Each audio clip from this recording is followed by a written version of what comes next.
بسم اللہ الرحمن الرحیم۔ سیدہ عائشہ رضی اللہ تعالیٰ عنہ سے روایت ہے کہ جب سیدنا سعد بن معاذ رضی اللہ تعالیٰ عنہ کا انتقال ہوا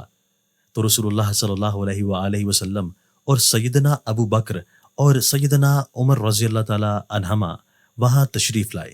سیدہ کہتی ہیں، اس ذات کی قسم جس کے ہاتھ میں محمد صلی اللہ علیہ وآلہ وسلم کی جان ہے، میں ابو بکر اور عمر رضی اللہ تعالیٰ عنہما کے رونے کی آواز علیحدہ علیحدہ پہچان رہی تھی،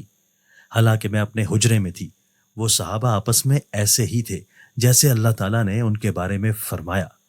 یعنی وہ آپس میں رحم دل تھے۔ حضرت ابو ذر غفاری رضی اللہ تعالیٰ عنہ سے روایت ہے کہ رسول اللہ صلی اللہ علیہ وآلہ وسلم نے فرمایا، بندوں کے اعمال میں اللہ تعالیٰ کو سب سے زیادہ محبوب وہ محبت ہے جو اللہ کے لیے ہو، اور وہ بغض و عداوت ہے جو اللہ کے لیے ہو۔ تشریح: کسی بندہ کا یہ حال ہو جانا کہ وہ صرف اللہ کے لیے محبت کرے اور اللہ ہی کے لیے کسی سے بغض رکھے، بلا شبہ بہت اونچا مقام ہے۔